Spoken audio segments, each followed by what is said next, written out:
Vous informer, c'est notre passion, mesdames, messieurs. Bienvenue dans cette édition sur Molière Canal et tout de suite, le principal titre. Les ministres honoraires de la Santé et Teni Longondo montent au créneau sur la réorganisation de l'UDPS.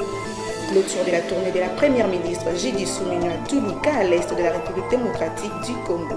Et la première dame Denise Nyakeri Tshisekedi a rencontré ce mardi dernier la première ministre Judith Tuluka en sollicitant l'appui de son gouvernement dans la bourse excellentielle. Et à l'Assemblée provinciale de Kinshasa, il y a clôture de la session ordinaire de 2024 ce lundi 1er juillet sous l'égide de Lévi Mouta, président de cet organe délibérant. Ouvrons ce journal, la première ministre Judith Tuluka Suminwa vient de clôturer sa tournée à l'est de la République démocratique du Congo où elle a palpé du doigt les péripéties de nos compatriotes qui subissent pendant des décennies cette guerre injuste que nous a imposée le Rwanda et ses acolytes. Suivez ces reportages de la rédaction. Dans le théâtre de la vie, certains acteurs se distinguent par leur quête incessante de justice et d'équité. Judith Suminwa Tuluka incarne cette quête tel un phénix renaxiture. Elle a émergé des cendres de l'adversité pour accueillir une stabilité politique au sein du pays. Sa trajectoire dans le domaine des sciences politiques s'est déroulée dans les couloirs de l'Université libre de Bruxelles où s'est forgé le grand esprit du futur président et des hauts décideurs du monde. Là, elle a bu aux sources de la politique à comment gouverner pour ainsi s'engager à porter la voix des sans-voix, de vulnérables femmes victimes de violences, souvent reléguées aux marges de la société où parler de la femme était un sujet tabou. Cette femme d'État a choisi de faire résonner sa voix dans l'arène politique, s'élançant de la course aux élections de la députation nationale en 2018 et elle a été votée massivement. Son but, devenir les catalyseurs de causes négligées, les symboles vivants de celles dépourvues de défenseurs. Son engagement lors de son récent voyage dans les deux provinces de l'Est du pays, les provinces en proie de mutations par les conflits régionaux et un témoignage éloquent de son dévouement et de sa détermination à défendre son terroir. Quelques mois après sa nomination au poste de l'exécutif congolais, la première ministre Judith Suminwa Tuluka a choisi les deux provinces meurtries de l'Est, notamment le Sud et le Nord Kivu. Cette présence a plutôt été protocolaire pour accompagner les désengagements de troupes de la MONUSCO, mission des Nations Unies pour la stabilisation en République démocratique du Congo à Goma. Dans le Nord Kivu, la première ministre était un témoin vivant du drame qui a érigé des ponts depuis au moins 3 décennies dans cette partie de la République démocratique du Congo où des familles sont contraintes de quitter ces endroits à cause de la guerre injuste imposée à la République démocratique du Congo par le Rwanda de Paul Kagame. Devant les personnes vulnérables et victimes de cette sale guerre, à Lushangala, Mungunga, située à une dizaine de kilomètres de la ville de Goma, la première ministre Judith Suminwa Tuluka n'a pas retenu ses larmes. Arrivé le 26 juin aux heures vespérales à Goma, son agenda prévoyait plusieurs activités dont une série d'audiences avec les autorités locales ainsi que les organisations et mouvements associatifs, mais également la visite au camp des déplacés et l'hôpital où sont internés les blessés de guerre.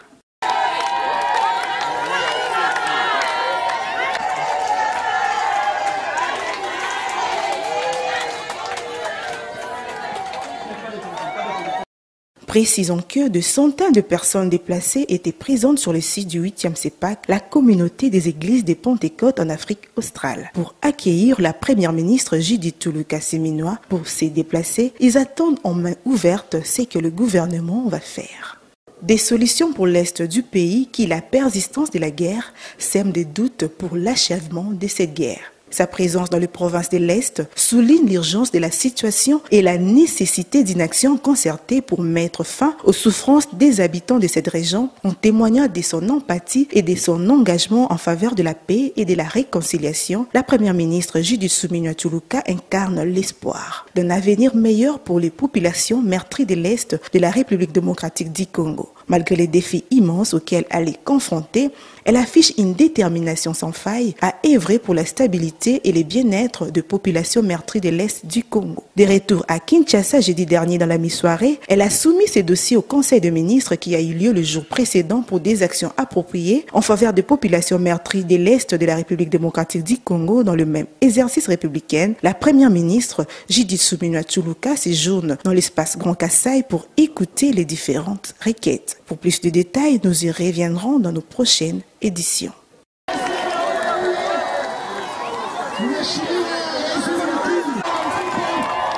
Restons toujours à la primature où la première ministre Judith Suminwa a reçu en audience de ce mardi 2 juillet la première dame Denise Nyakeru Tshisekedi. Les détails avec Christelle Moussika. La première dame de la République démocratique du Congo a été reçue ce mardi 2 juillet 2024 par la première ministre Judith Suminwa Tsholoka. Au menu de leurs échanges, Denise Nyakeru Tshisekedi, en sa qualité de présidente de la fondation qui porte son nom, a plaidé pour un accompagnement gouvernemental de bourse Excellentia pour nos futurs lauréats de l'Exeta 2023-2024. Eteni Lungondo, ministre honoraire de la Santé, appelle à la réorganisation de l'Union pour la démocratie et les progrès sociaux, IDPS en sigle. Quant à ce, un point de presse sera organisé incessamment. Suivez ces propos recueillis d'Eteni Lungondo. Bandeko nangai ya parti politique nabiso UDPS.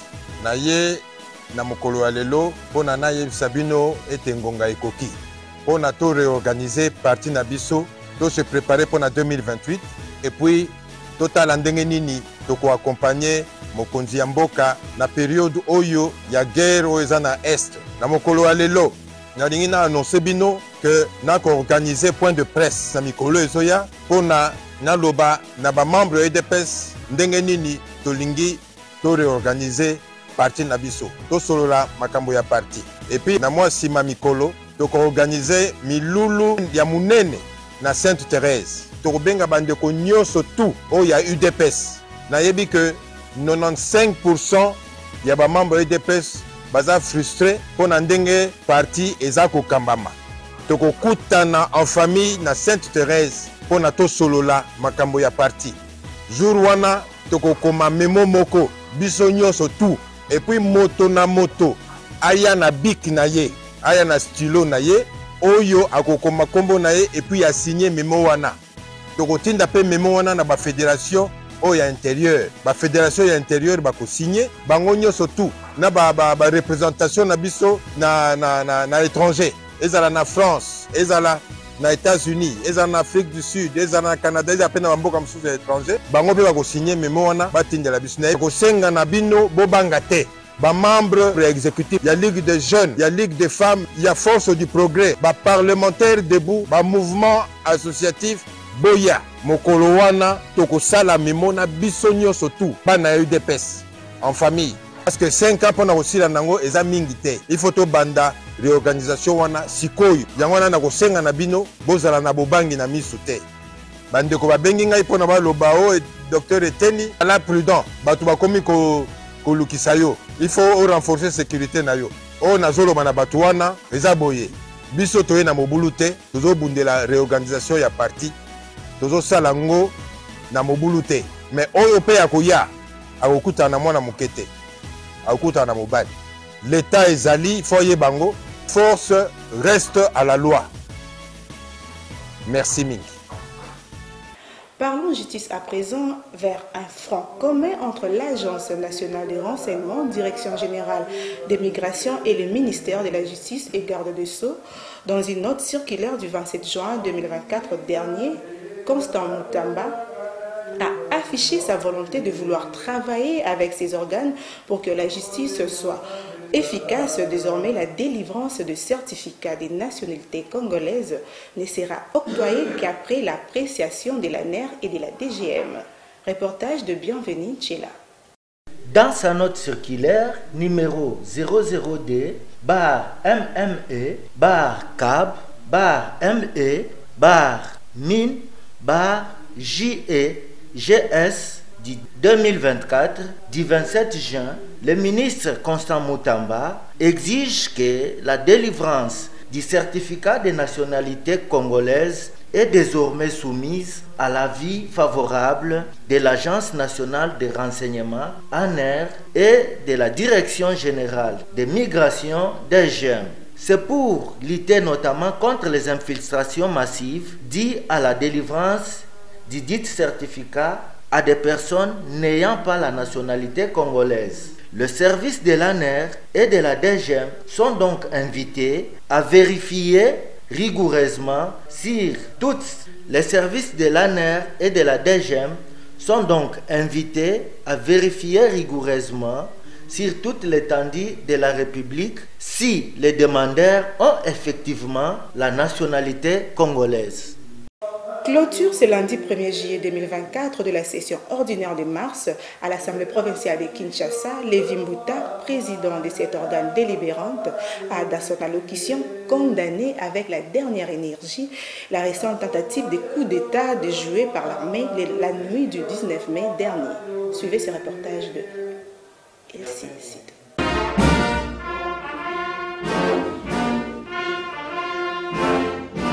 L'accession à la magistrature suprême n'est que par les élections. Déclaration du président de l'Assemblée provinciale de Kinshasa dans son mot de clôture de la session de mars 2024 de cet organe délibérant. Toujours au cours de cette session de mars qui vient de se terminer, Lévi Mbuta a fermement condamné la tentative de coup d'État déjouée le 19 mai dernier. Les matières prévues dans cette session, notamment l'investiture de membres du gouvernement et l'audition du programme d'action du gouverneur de la ville-province de Kinshasa n'ayant pas été épuisées.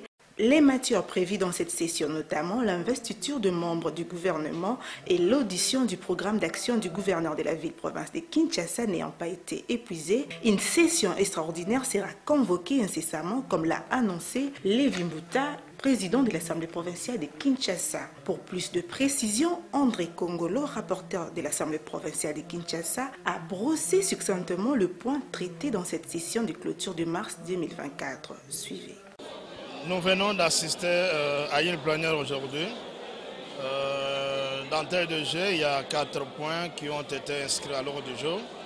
L'adoption de l'ordre du jour, la lecture et l'approbation des procès-verbaux numéro 8, numéro 09, des sessions plénières de la fois dernière, respectivement du 19 juin et 21 juin. Le troisième point était lié à l'examen et adoption de la dotation budgétaire réaménagée de l'Assemblée provinciale de Kinshasa pour l'exercice 2024, faudrait dire. Et le dernier point était consacré à la cérémonie de clôture de la session de mars 2024. Toutes les matières ayant été traitées, adoptées par la plénière, l'Assemblée provinciale a procédé à la clôture de la session mars 2024 et c'est conformément à notre règlement d'ordre intérieur. Ici, il faut signaler que bien des gens se posent la question. La session de mars s'ouvre le 30 mars et se clôture le 29 juin 2024. Aujourd'hui, il y a l'exception. Pourquoi? C'est puisque le 29 juin était tombé jour férié et notre règlement intérieur nous donne la possibilité de pouvoir clôturer la session le jour suivant. Voilà en grosso modo ce qui a été la synthèse de la plénière de ce jour jeudi. Les élus de Kinshasa ont examiné les projets de dotation budgétaire et aménagés de l'Assemblée provinciale de Kinshasa au cours de cette cérémonie de clôture. En réponse, le président de la dite commission a sollicité un délai de 10 jours pour un travail approfondi. Le renforcement du programme de formation de la police nationale congolaise des proximités après le départ de la MONUSCO était la raison principale de la visite de Lucie Tamla, ambassadrice des États-Unis en République démocratique du Congo auprès du vice-premier ministre de l'Intérieur et Affaires coutumières Jacquemain Chabani. Au sortir de cette audience, Lucie Tamla a souligné l'importance d'un dispositif de la police pour remplacer la MONUSCO et de sa part, le vice-premier ministre de l'Intérieur Jacquemain Chabani a rassuré son hôte sur sa volonté intransigeant en matière de sécurité.